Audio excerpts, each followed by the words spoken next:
guest is the embodiment of resilience and reinvention.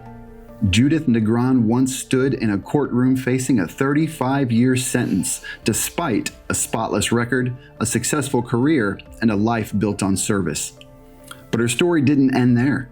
Through clemency, courage, and community, she re-emerged not just as a survivor, but as a mentor and an advocate.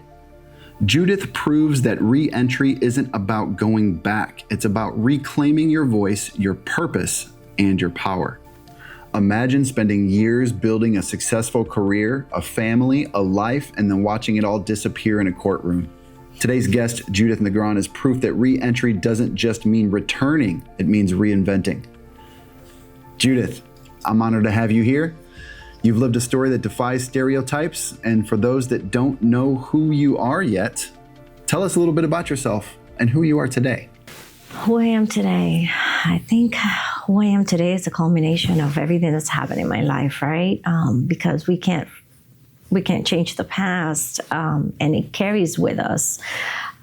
So we kind of see ourselves in a different space, in a different place, and a different entity, and a different identity. So who am I today? I'm still that mother. I'm still that wife. I am still that, family member. I'm still that friend. I just carry a conviction in my past. So I struggle, and yet I juggle with all of these impediments and barriers that I carry in this space and in this new journey. But I still have that sense of resiliency and sense of urgency to move on forward into a successful view of my life. So that hasn't really changed. So who I am today, I am still that same person, just carrying a conviction. You received a clemency after a 35-year sentence. But walking out the door, what did that moment actually feel like? Is it even describable? I don't know that I will ever have the words to really capture what was felt in that moment. It's still surreal to me. It's still like a fog. And the more I think about it, the more I try to, recapture those feelings. They escape because it was so unexpected. It was so unrealistic, yet realistic. You're always hoping and waiting. And once it arrives, it feels unreal. It feels like a dream come true, bigger than a lottery, right? And so that moment, to me, I kind of describe it from what other people saw happening at that time, because I was just in shock. So I love when I hear what people felt at that moment when it was happening for me. And I cherish that because it seems like it was a hopeful moment for those that were surrounding me at the time. And that's what I really take, right? That sense of hope that was instilled in all those people that were there to witness that miracle happen, that moment. Why do you think people assume that reentry is easy for someone with your resume? That's a very, very interesting question, and a very realistic experience, right? So, and I assumed it myself, right? I thought that I had all these things going for me. I thought that I had the skills. I thought that I had, the support, the family, the resources, the knowledge, the education, the contacts. I thought I had all of that going for me when I was coming home. So I really thought that it was going to be easy. And it was a rude awakening.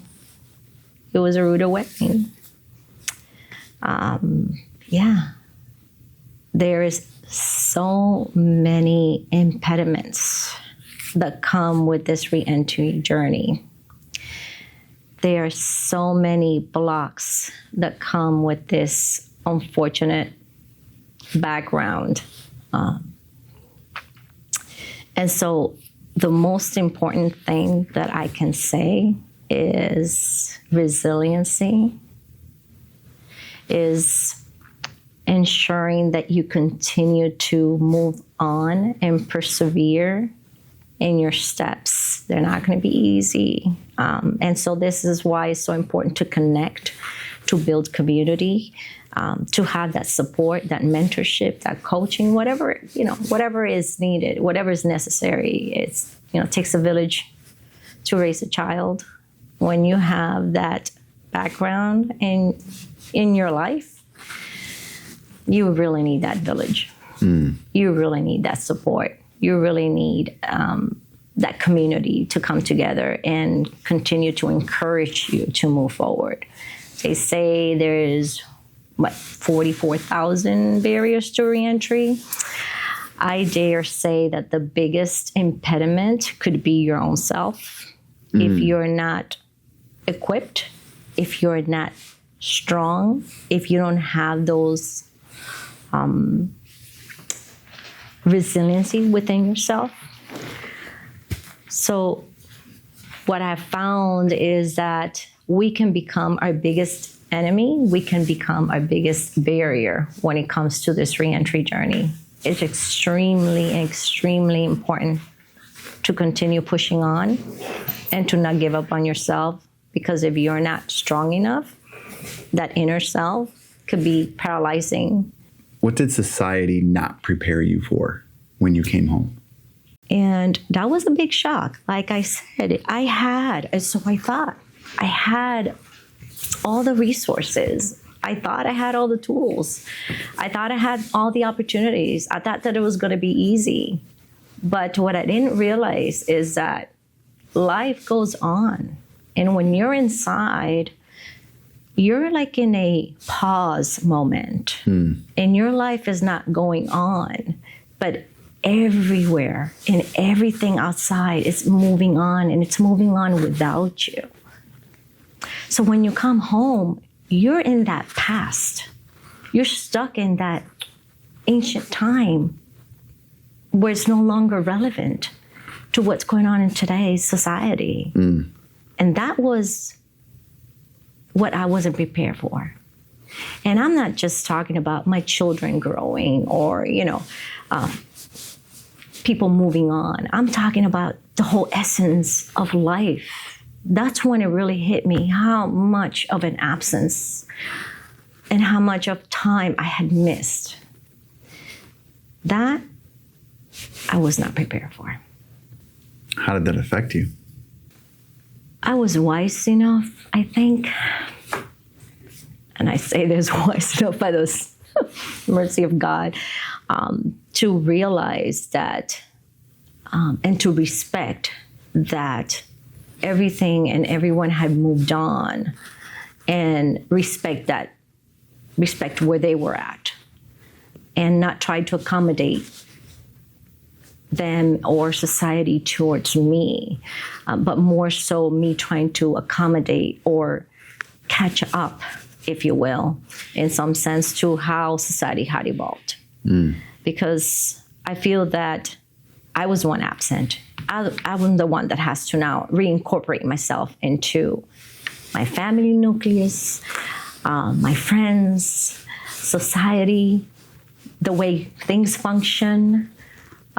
So that was a rude awakening to have seen so much of an involvement, particularly with technology. I have to say technology really moves on much quicker than we can really blink. But overall, everything I moved on. I came to the same neighborhood. I came to the same home. And my neighborhood, there were areas that I didn't even recognize because of the new developments. I came to the same family, and the upbringing and the dynamics had shifted, not only because of my absence, but also because my children were older.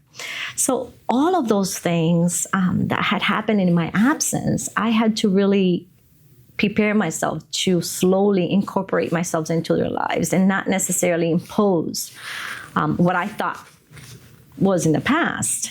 Because, like I said, everything and everybody had evolved, and it did so without me. Did you find yourself struggling to catch up, or did you catch yourself struggling to try and bring them backwards in time with you?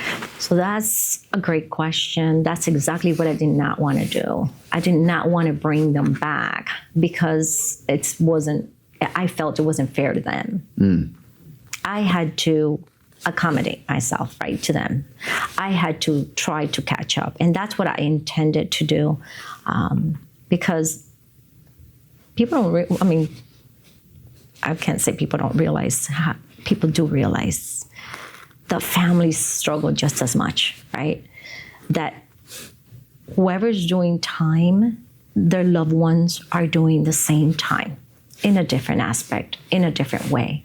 And they're making ends meet, or they're accommodating that absence in that family or in that, friendship or whatever relationship it is, even in employment, right? They're trying to accommodate that absence and making up for that absence. So it wouldn't be fair to me to bring them back to that time and space that had already passed. It was only, I think, appropriate for me to catch up, accommodate, and that went with every level, right? Even technology, catch up, accommodate, and try to be at the level that they had evolved. Good for you, right? It's still a struggle, I gotta say. Putting yourself in that position of being uncomfortable, like how far removed? Yeah. That's crazy. But you said I need to do this for my family. I need to be uncomfortable. I need to say, okay, somebody show me email.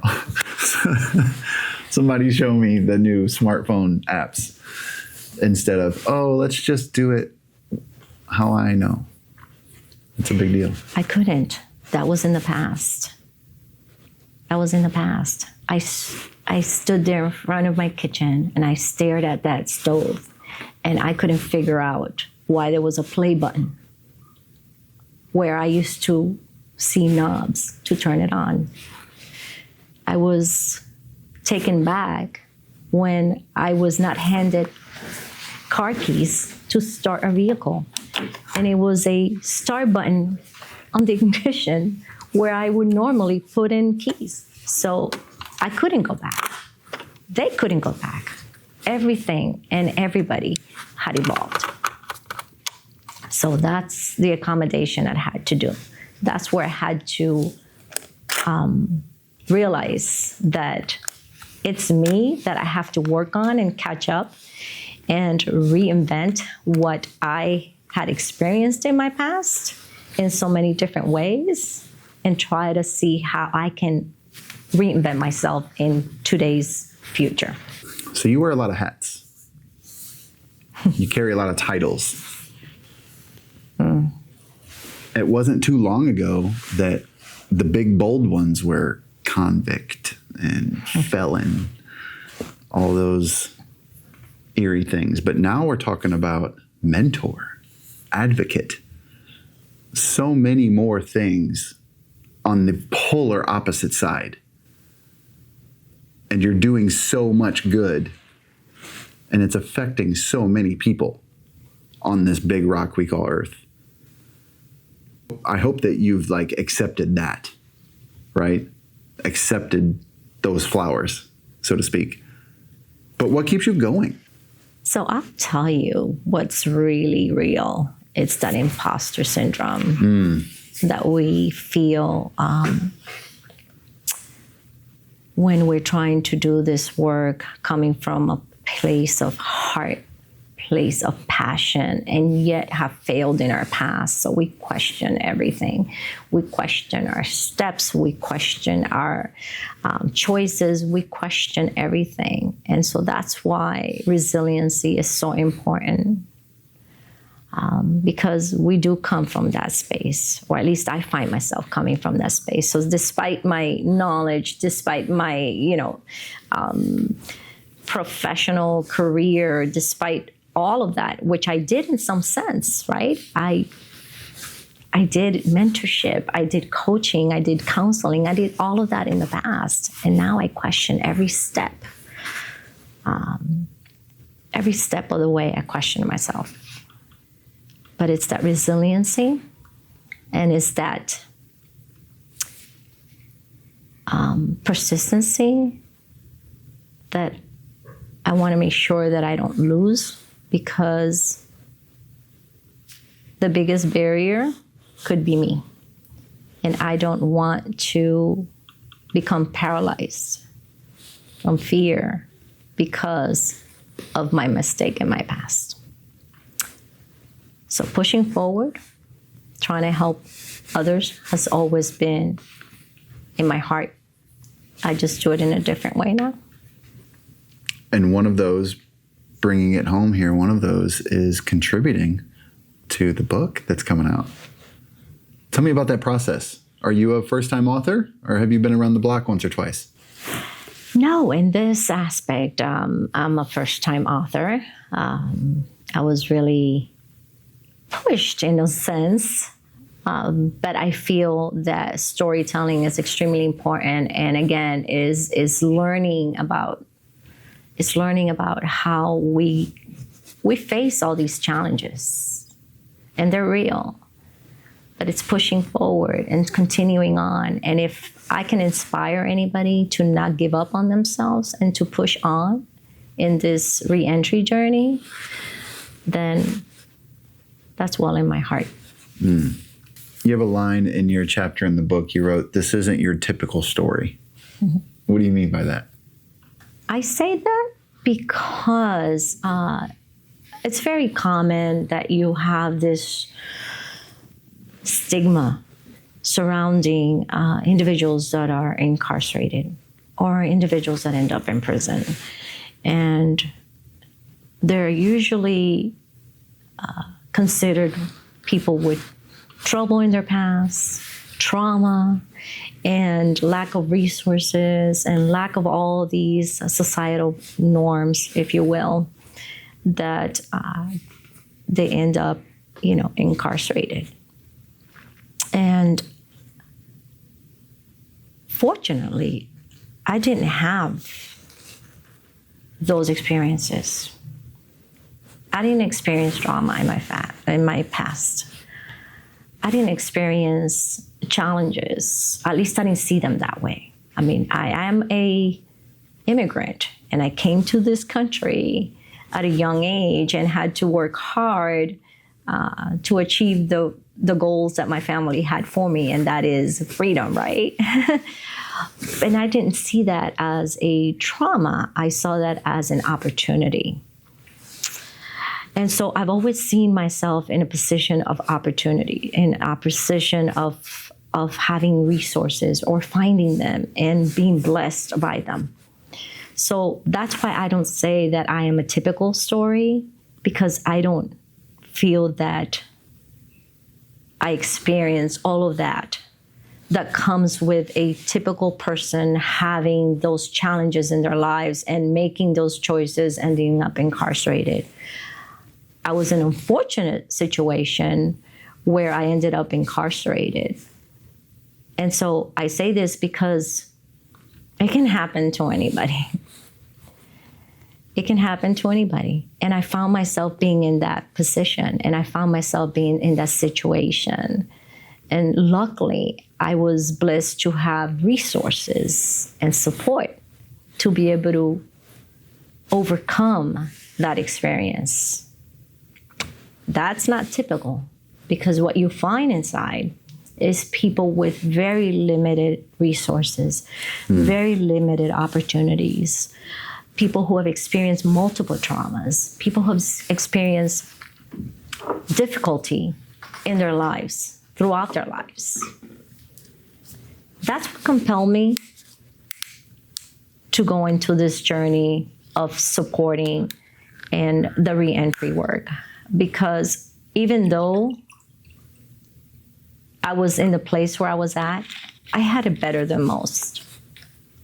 I had the resources. I had the support of the institution. I had the ability to, communicate and have jobs and had skills to be able to provide for myself inside. Many people didn't have any of that. Many people didn't even know how to read. Many people never even opened a book.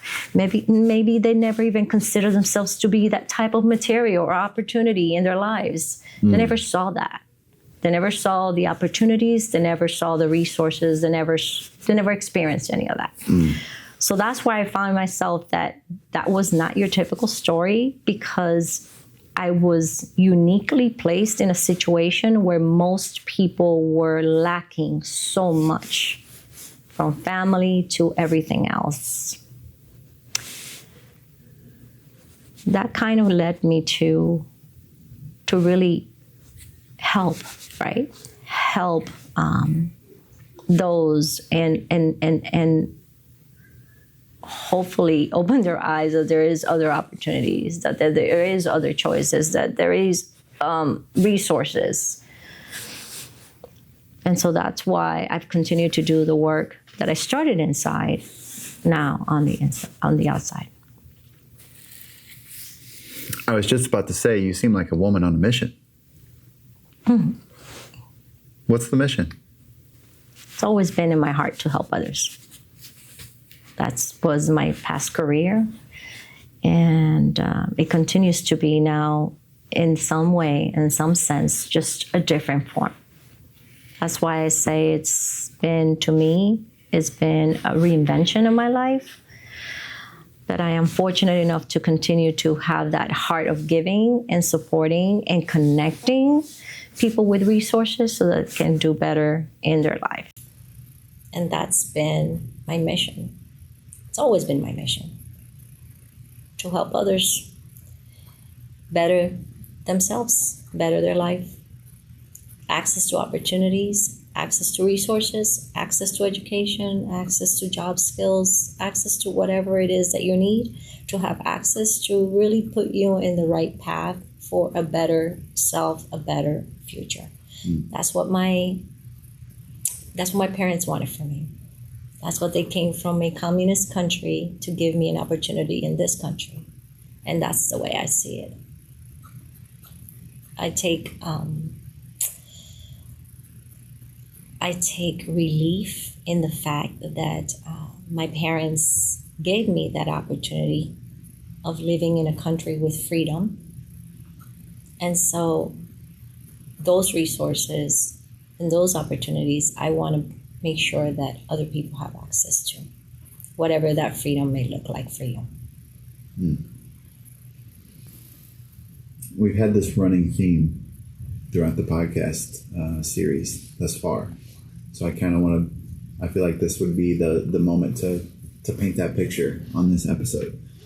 So if there is a woman right now watching this episode, specifically because your name was in the title,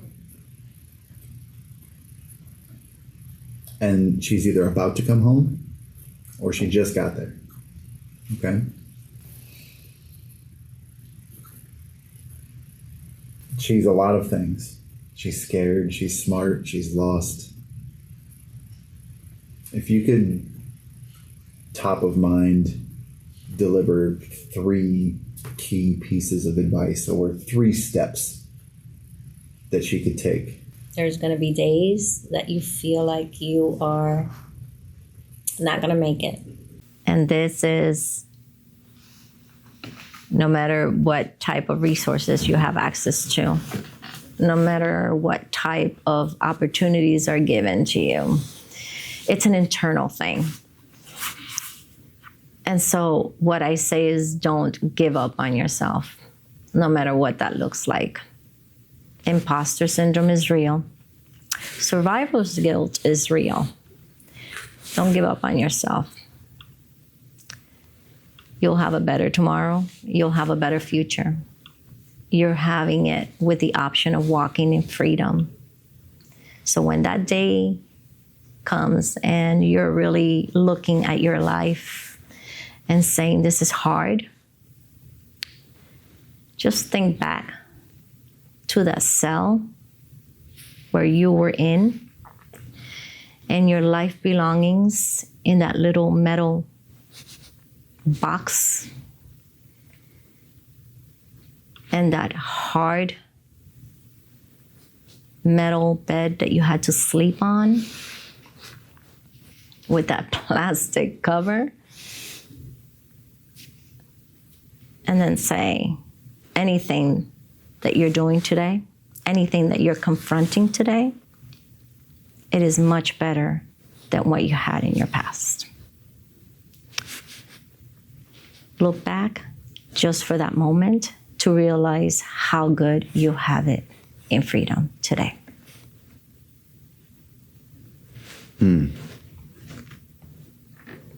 That's powerful. If people were to remember only one thing from your story specifically, what would you want it to be? Don't ever lose hope. Don't ever lose hope and faith, right?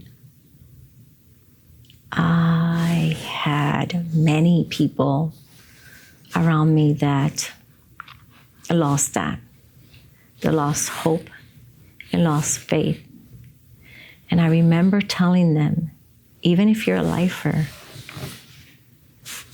you never know what the future has for you. Don't lose hope and don't lose faith. And there came a time where those lifers, because of reduction in sentences, went home. And so there's possibilities for everything. And you have to take your steps forward with that vision of hope and faith that you do have a future, that you have an opportunity. The most incredible thing about my clemency and release and freedom, unexpectedly, by the way, was seeing how that camp where I was in for quite some time, being one of the, if not, I think, but being one of the women with the longest length of sentence left in that space, being released. The hope that was felt through that entire institution.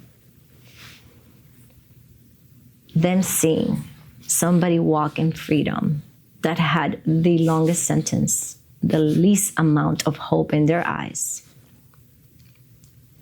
illuminated the place. That is what I remember the most. That is what stuck with me. That feeling of hope, that sense of faith that was felt in the entire place. It sounds like a scene from a movie. It felt unreal. It felt unreal, but it felt so much, I felt so much joy bringing in that hope, right? Bringing in that faith. Whether it was me or whoever would have been. But that sense of hope and community, that was to me more gratifying than me walking out that door. It really was. Just the faces, those women inspired by the thought of opportunity that it could happen to them. That was amazing. That was a gift and that was a blessing. I can only imagine. Like you said, that feeling you said was bigger than getting out itself. That was really what stuck in my mind. That's what I remember out of all that fog of everything that was happening. It felt so surreal for me. Yet I felt the realism of that faith and hope that was in their faces. That's what stuck with me. Now I'm taking it to I'm thinking of like a roaring applause coming from the yard. Actually, I was, during count, I was taken out. And I have to say, I've always been blessed. Goodness gracious, God, thank you. Right?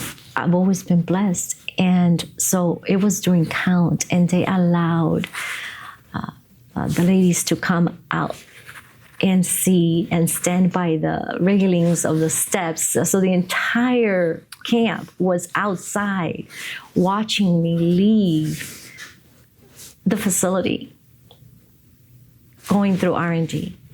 That moment, seeing all these ladies come outside and actually witness the person with the longest sentence left at that moment in that place walking out. It gave everybody a sense of freedom. It gave everybody a sense of hope. It gave everybody a sense of opportunity that they could be next. If this is happening to me, it can happen to anybody. And that was the most gratifying moment in my experience on my release. So it was a movie. Yes. Or at the very least, an autobiography. Are you working on that yet? In the future. My journey is not done yet. Still got more to do? I still got more to do. I love it. How can they get involved? Are there things that you're looking for?